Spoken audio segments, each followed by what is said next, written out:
Hello friends, welcome to Vaigai Suvai Kitchen. இது அறுசுவைகளின் சங்கமம். So இன்னைக்கு நம்ம பார்க்க போகிற ரெசிபி ராகி இடியாப்பம், கேழ்வரகு இடியாப்பம்.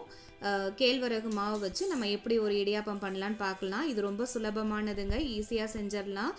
குழந்தைங்க முதல் பெரியவங்க வரைக்கும் எல்லாருக்குமே சூட் ஆகிற ரெசிபி.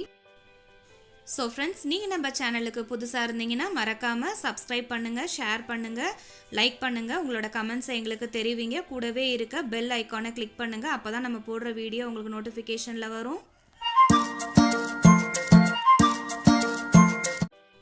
நம்ம ராகி இடியாப்பம் செய்ய தேவையான இன்க்ரீடியன்ட்ஸ் பார்த்தீங்கன்னா, ராகி மாவு 2 கப் எடுத்திருக்கேன். நம்ம எடுத்திருக்கிற ராகி மாவை ஒரு கடாய் வச்சு அதில் நம்ம ட்ரை ரோஸ்ட் பண்ணி எடுத்துக்கலாம். எண்ணெய் எதுவுமே சேர்க்க வேண்டாம். ஸோ இதை நீங்கள் லோ ஃப்ளேமில் பண்ணுங்கள். இந்த மாவு வந்து நல்லா அந்த மாதிரி வறுத்து எடுங்க, சிம்லேயே வச்சுக்கோங்க. உங்களுக்கு அந்த ராகி மாவில் இருக்கிற பச்சை வாசனை போய் உங்களுக்கு நல்ல ஒரு ஃப்ளேவர் வரும். அது வரைக்கும் நல்லா வறுத்து எடுத்துக்கோங்க. ஸோ நம்ம இப்போ மாவை வறுத்து எடுத்தாச்சு, அதை ஒரு பாத்திரத்தில் மாற்றிக்கலாம். இப்போது கடாய் அடுப்பில் வச்சு நம்ம இடியாப்பம் செய்கிறதுக்கு 3 கப் தண்ணி வந்து ஆட் பண்ணிக்கலாம். பாருங்கள், நான் 3 கப்பு தண்ணி வந்து ஆட் பண்ணியிருக்கேன். நான் எடுத்துருக்கிற அளவுக்கு இதே வந்து கரெக்டான வாட்டர் மெஷர்மெண்ட்டு. நீங்கள் இதில் 1 டீஸ்பூன் வந்து உப்பு சேர்த்துக்கோங்க, 1 டீஸ்பூன் எண்ணெய் சேர்த்துக்கோங்க. நான் எதுக்கு எண்ணெய் சேர்த்துருக்குறேன்னா, கொஞ்சம் மாவு ஒட்டி ஒட்டி வராது. ஸோ நம்ம இப்போ வறுத்து வச்சுருக்க மாவை வந்து இந்த தண்ணி கொதிச்சு வரும்போது நல்லா போட்டு கிண்டிக்கலாம். ஸோ அந்த மாதிரி மாவை நல்லா போட்டுட்டு ஒரு நீளமான கரண்டி இல்லைன்னா அந்த மாதிரி ஒரு துடுப்பு வச்சு கிண்டி எடுத்துருங்க. இதில் வந்து கட்டிகள் எதுவுமே இல்லாமல் பார்த்துக்கோங்க. உங்களுக்கு மாவு ரொம்ப கெட்டியாக இருக்குது அப்படின்னா நீங்கள் லைட்டாக தண்ணி தெளித்து விட்டுக்கோங்க. ஸோ சரியாக வந்துடும். பாருங்கள், நம்ம இப்போ மாவு வந்து ரெடி ஆயிடுச்சு.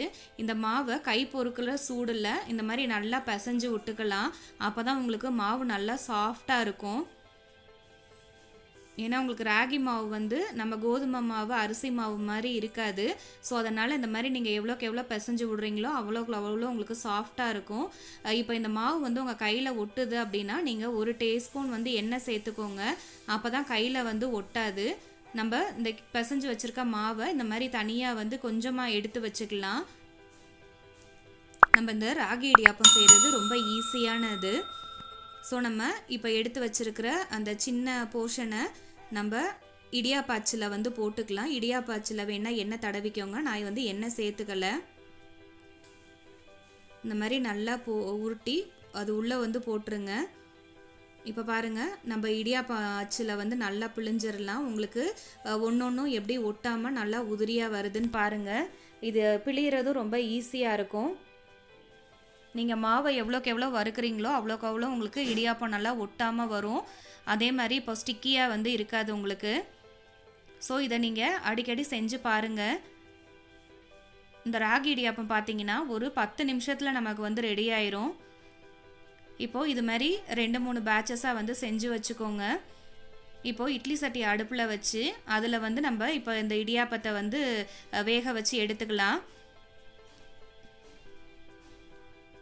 இந்த இடியாப்பம் வேகிறதுக்கு பார்த்தீங்கன்னா மேக்ஸிமம் 4லேருந்து 5 நிமிஷம் தான் ஆகும். அதுக்கு மேலே வேக வைக்க வேண்டாம்.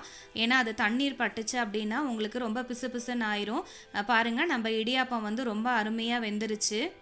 இப்போ நீங்கள் கையில் எடுத்து பார்த்தீங்கன்னா உங்கள் கையில் ஒட்டக்கூடாது. அதுதான் இந்த இடியாப்பம் வெந்திருக்கு அப்படின்றதுக்கு பதம். நான் ஏற்கனவே பிழிஞ்சு வச்சுருக்கிறத வந்து இப்போ இடியாப்பம் இதை வந்து நல்லா வேக வச்சு எடுத்துக்க போகிறேன். இது பார்த்தீங்கன்னா குழந்தைங்க பெரியவங்க முதற்கொண்டு எல்லாருமே சாப்பிடலாம். உடம்புக்கு ரொம்ப ஆரோக்கியமானது. நம்ம இதை ஸ்நாக்ஸாவோ பிரேக்ஃபாஸ்ட்டாவோ வந்து செஞ்சு சாப்பிட்டுக்கலாம். நம்ம இந்த கேழ்வரகுல பார்த்தீங்கன்னா உங்களுக்கு கால்சியம் வந்து ரொம்ப ஜாஸ்தி இருக்கும். அதே மாதிரி நம்ம வெல்லத்தோடு சேர்த்து சாப்பிடும்போது வெல்லத்தில் வந்து உங்களுக்கு இரும்பு சத்து இருக்குது. இதை வந்து குழந்தைங்களுக்கு கொடுத்தீங்கன்னா அவங்க வளர்கிறதுக்கு ரொம்ப நல்லா ஹெல்ப்பாக இருக்கும். அதே மாதிரி உடம்புக்கு ரொம்ப ஆரோக்கியமான ரெசிபி. நம்ம தேங்காய் பூ சேர்த்து சாப்பிடும்போது ரொம்ப சுவையாகவும் இருக்கும். நீங்கள் நம்ம கேழ்வரகு இடியாப்பத்தை செஞ்சு பாருங்கள், பார்த்துட்டு எப்படி இருக்குன்னு சொல்லுங்கள். நீங்கள் நம்ம சேனலை சப்ஸ்கிரைப் பண்ணாமல் இருந்தீங்கன்னா மறக்காமல் சப்ஸ்கிரைப் பண்ணுங்கள், ஷேர் பண்ணுங்கள், உங்களோட கமெண்ட்ஸ் எங்களுக்கு தெரிவிங்க. தேங்க்யூ ஃபார் வாட்சிங் வைகை சுவை. இது அறுசுவைகளின் சங்கமம்.